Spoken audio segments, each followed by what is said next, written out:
ওম শান্তি। আজি 21/4/2025 বৰ্ষৰ প্ৰাতঃ মুৰলী। ওম শান্তি। বাপ দাদা মধুবন। আজি বাবাই কৈছে, মৰমৰ সন্তানসকল, পিতা আহিছে তোমালোকক শক্তি দিবলৈ। তোমালোক দেহী অভিমানী হলে বুদ্ধিৰ যোগসূত্ৰ এজন পিতাৰ সৈতে থাকিলে তেতিয়া শক্তি পাই থাকিবা। প্ৰশ্ন: সকলোতকৈ ডাঙৰ আসুৰী স্বভাৱ কোনটো, যিটো তোমালোক সন্তানসকলৰ থাকিব নালাগে? উত্তৰ: অশান্তি বিয়পোৱা। এইটো হ'ল সবাতোকৈ ডাঙৰ আসুৰী স্বভাৱ। অশান্তি বিয়পোৱা সকলৰ কাৰণে মনুষ্য অতিষ্ঠ হৈ যায়। তেওঁলোক যলৈ যাব তাতে অশান্তি বিয়পাই দিব। সেইবাবে ভগৱানৰ পৰা সকলোৱে শান্তিৰ বৰদান বিচাৰে। গীত: এয়া দীপক আৰু ধুমুহাৰ কাহিনী। ওম শান্তি। অতি মৰমৰ কল্পৰ পাছত পুনৰাই লগ পোৱা সন্তানসকলে গীতৰ শাৰীটি শুনিলা। এই গীতটিতো ভক্তি মাৰ্গৰ, আকৌ সেয়া জ্ঞানলৈ স্থানান্তৰ কৰা হয়। আন কোনেও স্থানান্তৰ কৰিব নোৱাৰে। তোমালোকৰ ভিতৰতো পুৰুষাৰ্থৰ ক্ৰমানুসৰি জানিব পাৰা। দীপক কি, ধুমুহা কি? সন্তানসকলে জানে আত্মাৰ জ্যোতি নুমাই গৈছে। এতিয়া পিতা জ্যোতি জ্বলাবলৈ আহিছে। কোনোবা মৰিলে তেতিয়াও দীপক জ্বলায়। দীপক বহুত সাৱধানে ৰাখে। তেওঁলোকে ভাবে যদি দীপক নুমাই যায় তেন্তে আত্মা অন্ধকাৰেৰে যাব লাগিব, সেইবাবে দীপক জ্বলায়। এতিয়া সত্য যুগততো এনেকুৱা কথা নাথাকে। তাততো পোহৰতেই থাকিব। ভোক আদিৰ কথাই নাই। তাততো বহুত সা-সামগ্ৰী পোৱা যায়। ইয়াত হ'ল ঘোৰ অন্ধকাৰ। চি চি সৃষ্টি নহয় জানো? সকলো আত্মাৰ জ্যোতি নুমাই গৈছে। সকলোতকৈ বেছি জ্যোতি তোমালোকৰ নুমাই গৈছে। বিশেষকৈ তোমালোকৰ বাবেহে পিতা আহে। তোমালোকৰ জ্যোতি নুমাই গৈছে। এতিয়া শক্তি ক'ৰ পৰা পাবা? সন্তানসকলে জানে শক্তিটো পিতাৰ পৰাহে পাম। শক্তি বেগেৰে আহিলে তেতিয়া বাল্বৰ পোহৰ উজ্জ্বল হৈ যায়। গতিকে তোমালোকে এতিয়া ডাঙৰ যন্ত্ৰৰ পৰা শক্তি লৈ আছা। চোৱা, মুম্বাইৰ অৰ্থাৎ এতিয়া মুম্বাই নিচিনা চহৰত কিমান অনেক লোক থাকে। কিমান বেছি শক্তিৰ প্ৰয়োজন। নিশ্চয় সিমান ডাঙৰ যন্ত্ৰ থাকিব। এয়া হ'ল বেহদৰ কথা। গোটেই সৃষ্টিৰ আত্মাসকলৰ জ্যোতি নুমাই গৈছে। তেওঁলোকক শক্তি দিব লাগে। মূল কথা পিতাই বুজায়। বুদ্ধিৰ যোগসূত্ৰ পিতাৰ সৈতে গঢ়া। দেহী অভিমানী হোৱা কিমান উচ্চ পিতা। গোটেই জগতৰ পতিত মনুষ্যক পাৱন কৰি তোলোতা সৰ্বোচ্চ পিতা সকলোৰে জ্যোতি প্ৰজ্বলিত কৰিবলৈ আহিছে। গোটেই জগতৰ মনুষ্য মাত্ৰৰে জ্যোতি জ্বলায়। পিতা কোন? কেনেকৈ জ্যোতি জ্বলায়? এয়াতো কোনেও নাজানে। তেওঁক জ্যোতি স্বৰূপ বুলিও কয়, আকৌ সৰ্বব্যাপী বুলিও কৈ দিয়ে।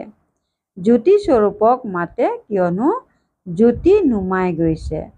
অখণ্ড জ্যোতিৰ সাক্ষাৎকাৰো হয়। শাস্ত্ৰত দেখুৱাই অৰ্জুনে ক'লে, মই ইমান উজ্জ্বলতা সহ্য কৰিব নোৱাৰো। বহুত শক্তি আছে। গতিকে এই কথাবোৰ এতিয়া তোমালোক সন্তানসকলে বুজি পোৱা। সকলোকে বুজাবও এইটোৱেই লাগে যে আপোনালোক হৈছে আত্মা। আত্মাসকল ওপৰৰ পৰা ইয়ালৈ আহে।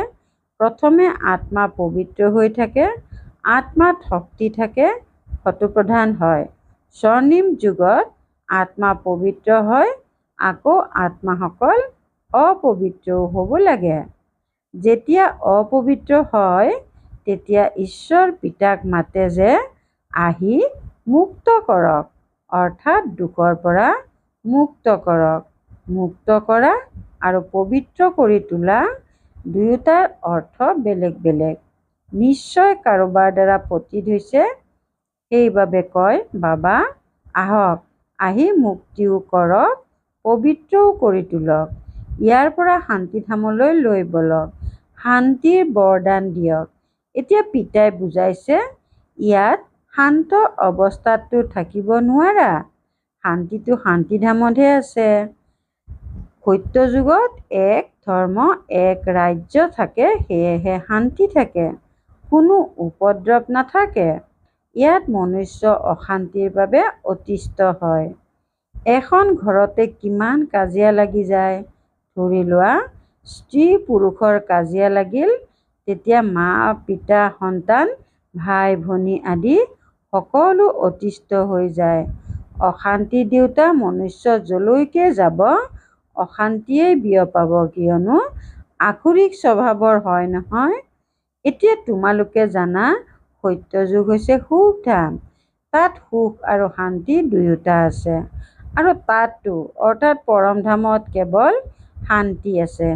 সেইখনক কোৱা হয় মৰমৰ শান্তিৰ ঘৰ। মুক্তিধামত যাব বিচৰাসকলক কেৱল ইমানখিনিয়েই বুজাবলগীয়া হয়।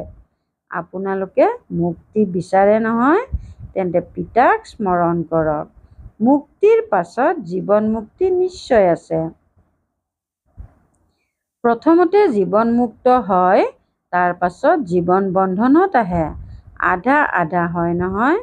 শত্ৰুপ্ৰধানৰ পৰা সত্ত্ব ৰজু তমোত নিশ্চয় আহিব লাগে।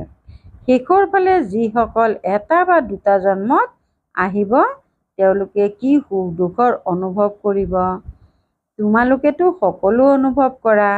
তোমালোকে জানা ইমান জন্ম আমি সুখত থাকোঁ, আকৌ ইমান জন্ম দুখত থাকোঁ।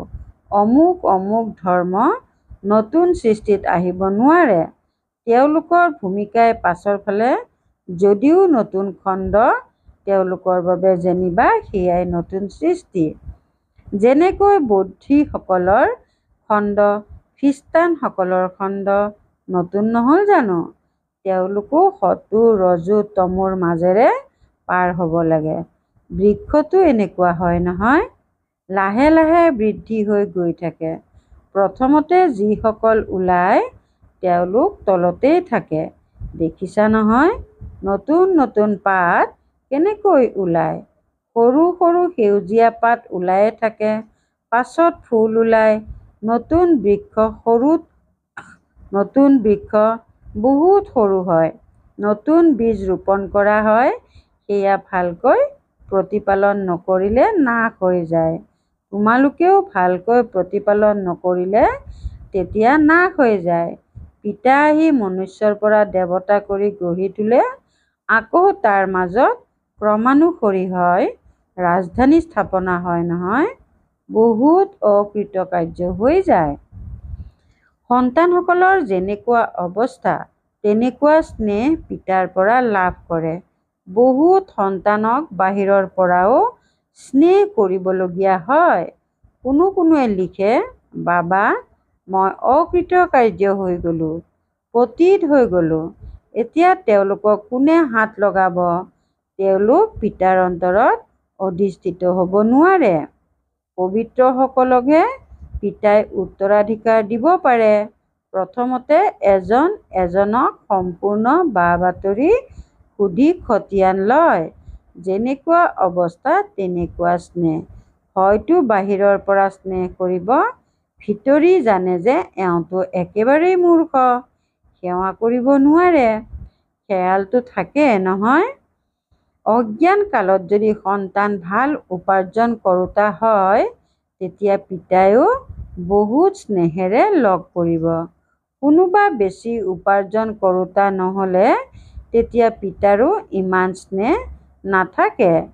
ইয়াতো এনেকুৱা। সন্তানসকলে বাহিৰতো সেৱা কৰে নহয়। যি ধৰ্মাৱলম্বীৰেই নহওক তেওঁলোকক বুজাব লাগে।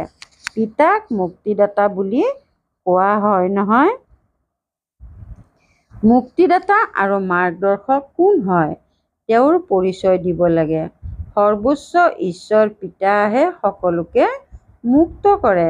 পিতাই কয়, তোমালোক কিমান পতিত হৈ গৈছা, পবিত্ৰতা নাই, এতিয়া মোক স্মৰণ কৰা। পিতাটো চিৰ পবিত্ৰ, বাকী সকলো পবিত্ৰৰ পৰা অপবিত্ৰ নিশ্চয় হয়। পুনৰ জন্ম লৈ লৈ অৱনমিত হৈ আহে। এই সময়ত সকলো পতীত।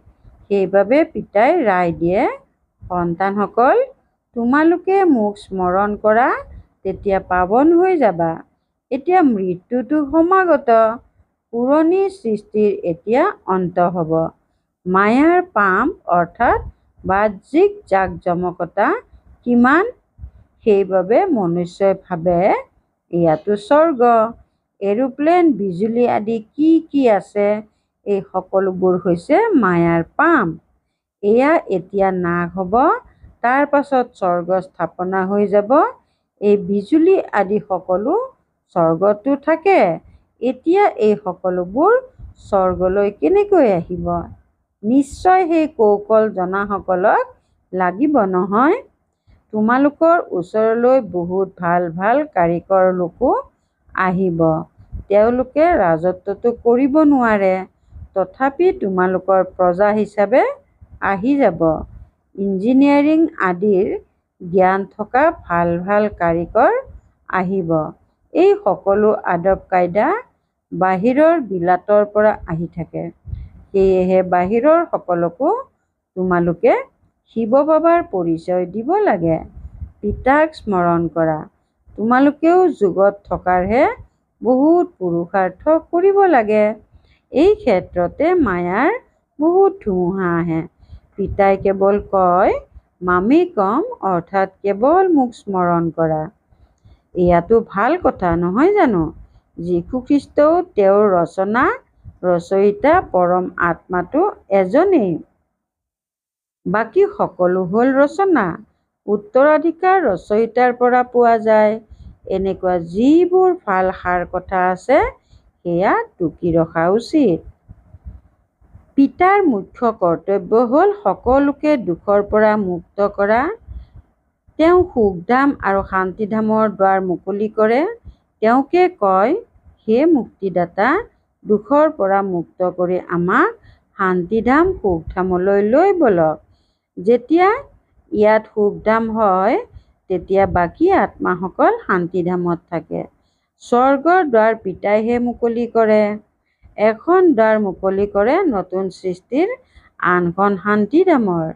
এতিয়া যিসকল আত্মা অপবিত্ৰ হৈ গৈছে, তেওঁলোকক পিতাই শ্ৰীমত দিয়ে, নিজক আত্মা বুলি বুজা, মোক স্মৰণ কৰা, তেতিয়া তোমালোকৰ পাপ খণ্ডন হ'ব। এতিয়া যিসকলে পুৰুষাৰ্থ কৰিব, তেওঁলোকে আকৌ নিজৰ ধৰ্মত উচ্চ পদ পাব। পুৰুষাৰ্থ নকৰিলে কম পদ পাব। ভাল ভাল মুখ্য কথাবোৰ টুকি ৰাখিবা, তেতিয়া সময়ত কামত আহিব পাৰে। তোমালোকে ক'বা, শিৱ বাবাৰ বৃত্তিৰ বিষয়ে আমি শুনাম। তেতিয়া মনুষ্যই ক'ব, এওঁলোক আকৌ কোন, যিয়ে ঈশ্বৰ পিতা শিৱৰ বৃত্তিৰ বিষয়ে শুনায়? তোমালোকে ক'বা, আপোনালোক আত্মা, ৰূপততো সকলোৱে ভাই ভাই। আকৌ প্ৰজাপিতা ব্ৰহ্মাৰ দ্বাৰা ৰচনা ৰচে, সেয়েহে ভাই ভনী হয়। ঈশ্বৰ পিতা, যাক মুক্তিদাতা মাৰ্গদৰ্শক বুলি কয়, তেওঁৰ বৃত্তিৰ বিষয়ে আমি আপোনালোকক শুনাম। নিশ্চয় আমাক ঈশ্বৰ পিতাইহে শুনাইছে, সেইবাবেতো আপোনালোকক শুনাওঁ। সন্তানে পিতাকক প্ৰত্যক্ষ কৰাই এয়াও বুজাব লাগে, আত্মা একেবাৰে সূক্ষ্মতৰা। এই দুচকুৰে আত্মাক দেখা পোৱা নাযায়। দিব্য দৃষ্টিৰে সাক্ষাৎকাৰ হ'ব পাৰে। বিন্দু হয়, দেখিলে জানো কিবা লাভ হ'ব? পিতাও এনেকুৱা বিন্দু। তেওঁক পৰম আত্মা বুলি কয়। আত্মা দেখিবলৈ একেই, কিন্তু তেওঁ সৰ্বোচ্চ জ্ঞানময়, আনন্দময়, মুক্তিদাতা আৰু মাৰ্গদৰ্শক। তেওঁৰ বহুত মহিমা গাব লাগে। নিশ্চয় পিতা আহিব, তেতিয়াহেতো লগত লৈ যাব নহয়, আহি জ্ঞান দিব। পিতাইহে কয়, আত্মা ইমান সূক্ষ্ম, ময়ো ইমান সূক্ষ্ম। জ্ঞানো নিশ্চয় কাৰোবাৰ শৰীৰত প্ৰৱেশ কৰি দিব। আত্মাৰ কাষতে আহি বহিম। মোৰ শক্তি আছে, কৰ্মেন্দ্ৰিয় পাই গ'লো, গতিকে মই মালিক হৈ গ'লো। এই কৰ্মেন্দ্ৰিয়ৰ দ্বাৰা বহি বুজাওঁ। এওঁক অৰ্থাৎ ব্ৰহ্মাক আদম বুলিও কোৱা হয়। আদম হ'ল প্ৰথম মনুষ্য। মনুষ্যৰ বংশ বৃক্ষ আছে নহয়। এওঁ মাতা পিতাও হয়, এওঁৰ পৰা আকৌ ৰচনা হয়, হওঁতে পুৰণা কিন্তু তুলি লোৱা হৈছে। নহ'লেনো ব্ৰহ্মা ক'ৰ পৰা আহিল? ব্ৰহ্মাৰ পিতাকৰ নাম কোনোবাই কোৱাচোন। ব্ৰহ্মা, বিষ্ণু, শংকৰ এওঁলোক কাৰোবাৰ ৰচনাটো হ'ব নহয়। ৰচয়িতাটো এজনেই, পিতাইহে এওঁক তুলি লৈছে। এয়া যদি কোনোবা সৰু ল'ৰা ছোৱালীয়েও বহি শুনায়, তেতিয়া ক'ব এয়াতো বহুত উচ্চ জ্ঞান। যিসকল সন্তানৰ ভালকৈ ধাৰণা হয়, তেওঁলোক বহুত আনন্দিত হৈ থাকিব, কেতিয়াও হামি নাহিব। কোনোবাই বুজি নাপালে তেতিয়া হামিয়াই হিকটিয়াই থাকিব। ইয়াততো তোমালোকৰ কেতিয়াও হামি অহা অনুচিত। উপাৰ্জন কৰাৰ সময়ত কেতিয়াও হামি নাহে। গ্ৰাহক নাথাকিলে, বেপাৰ ঠাণ্ডা হ'লে তেতিয়া হামি আহি থাকিব। ইয়াতো ধাৰণা নহয়। কোনোৱেতো একেবাৰেই বুজি নাপায়, কিয়নো দেহ অভিমান থাকে। দেহী অভিমানী হৈ বহিব নোৱাৰিব। কিবা নহয় কিবা বাহিৰৰ কথা স্মৃতিলৈ আহি যাব। সাৰ কথা আদিও টুকি ৰাখিব নোৱাৰিব। তীক্ষ্ণ বুদ্ধিৰ সকলে তৎক্ষণাৎ টুকি ৰাখিব। এই কথাবোৰতো বহুত ভাল। বিদ্যাৰ্থীৰ চলনো শিক্ষকে দেখা পায় নহয়। বিচাৰ বুদ্ধি সম্পন্ন শিক্ষকৰ নজৰ সকলো ফালে ঘূৰি থাকে। সেইবাবেতো পঢ়াৰ প্ৰমাণপত্ৰ দিয়ে। আচৰণৰ অৰ্থাৎ চৰিত্ৰৰ প্ৰমাণপত্ৰ উলিয়ায়। কিমান অনুপস্থিত থাকিল সেয়াও উলিয়ায়। ইয়াত যদিও উপস্থিত থাকে, কিন্তু একোৱেই বুজি নাপায়, ধাৰণা নহয়। কোনোৱে কয় বুদ্ধি ভোদা, ধাৰণা নহয়। বাবাই কি কৰিব? এয়া তোমালোকৰ কৰ্মৰ হিচাপ নিকাচ। পিতাইতো পুৰুষাৰ্থ একেধৰণেই কৰায়। যদি তোমালোকৰ ভাগ্যত নাই, তেনেহ'লে কি কৰিব? স্কুলতো কোনোবা উত্তীৰ্ণ, কোনোবা অনুত্তীৰ্ণ হয়। এয়া হ'ল বেহদৰ পঢ়া। যি বেহদৰ পিতাই পঢ়ায়, আন ধৰ্মাৱলম্বীসকলে গীতাত বুজি নাপাব, দিশ চাই বুজাবলগীয়া হয়। প্ৰথমতে উচ্চতকৈ উচ্চ পিতাৰ পৰিচয় দিবলগীয়া হয়। তেওঁ কেনেকৈ মুক্তিদাতা মাৰ্গদৰ্শক হয়। স্বৰ্গত এই বিকাৰ নাথাকে। এই সময়ত এইখনক কোৱা হয় চৈতানৰ ৰাজ্য। পুৰণি সৃষ্টি হয় নহয়, ইয়াক সোণালী যুগী বুলি নকয়। নতুন সৃষ্টি আছিল, এতিয়া পুৰণি হৈছে। সন্তানসকলৰ যাৰ সেৱাৰ চখ আছে, তেওঁলোকে মুখ্য কথাবোৰ টুকি ৰখা উচিত। ভাল বাৰু, অতি মৰমৰ কল্পৰ পাছত পুনৰাই মিলিত হোৱা সন্তানসকলৰ প্ৰতি মাতা পিতা, বাপ দাদাৰ স্নেহপূৰ্ণ স্মৰণ আৰু সুপ্ৰভাত। আত্মিক পিতাৰ আত্মিক সন্তানসকলক নমস্কাৰ। ধাৰণাৰ বাবে মুখ্য সাৰ ১ নম্বৰ, পঢ়াত বহুত উপাৰ্জন হয়, সেইবাবে আনন্দেৰে উপাৰ্জন কৰিব লাগে। পঢ়াৰ সময়ত যাতে কেতিয়াও হামি নাহে, বুদ্ধিযোগ ইফালে সিফালে নাযায়, মূল কথাবোৰ টুকি ৰাখি ধাৰণা কৰি গৈ থাকা। ২ নম্বৰ, পবিত্ৰ হৈ পিতাৰ অন্তৰৰ স্নেহ পোৱাৰ অধিকাৰী হ'ব লাগে। সেৱাত হুঁচিয়াৰ হ'ব লাগে, ভালকৈ উপাৰ্জন কৰিব আৰু কৰাব লাগে। বৰদান, জীৱন্তে মৃত জন্মৰ স্মৃতিৰে সকলো কৰ্মবন্ধন সমাপ্ত কৰোঁতা কৰ্মযোগী হোৱা। জীৱন্তে মৃত জন্মৰ স্মৃতিৰে সকলো কৰ্মবন্ধন সমাপ্ত কৰোঁতা কৰ্মযোগী হোৱা। এইটো জীৱন্তে মৃত দিব্য জন্ম, কৰ্মবন্ধনৰ জন্ম নহয়। এয়া কৰ্মযোগী জন্ম। এই অলৌকিক দিব্য জন্মত ব্ৰাহ্মণ আত্মা স্বতন্ত্ৰ হয়, পৰতন্ত্ৰ নহয়। এই দেহ লোণত প্ৰাপ্ত হৈছে। গোটেই বিশ্বৰ সেৱাৰ কাৰণে পুৰণি শৰীৰত পিতাই শক্তি প্ৰদান কৰি চলাই আছে। দায়বদ্ধ হৈছে পিতা, তোমালোক নহয়। পিতাই নিৰ্দেশনা দিছে যে কৰ্ম কৰা। তোমালোক স্বতন্ত্ৰ, চলাওঁতাই চলাই আছে। এইটো বিশেষ ধাৰণাৰে কৰ্মবন্ধন সমাপ্ত কৰি কৰ্মযোগী হোৱা। শ্লোগান: সময়ৰ সমীপতাৰ আধাৰ হৈছে বেহদৰ বৈৰাগ্য বৃত্তি। সময়ৰ সমীপতাৰ আধাৰ হৈছে বেহদৰ বৈৰাগ্য বৃত্তি। ওম শান্তি। সংযুক্ত ৰূপৰ স্মৃতিৰে সদায় বিজয়ী হ'বলৈ আজিৰ অব্যক্ত সংকেত: যিমানে স্মৃতিত থাকিবা সিমানেই অনুভৱ কৰিবা যে মই অকলশৰীয়া নহয়, বাপ দাদা সদায় লগত আছে। যিকোনো সমস্যা সন্মুখত আহিলে তেতিয়া এইটোৱেই যাতে স্মৃতিত থাকে যে মই সংযুক্ত, তেতিয়া ভয়ভীত নোহোৱা। সংযুক্ত ৰূপৰ স্মৃতিৰে যিকোনো কঠিন কাৰ্য সহজে হৈ যাব।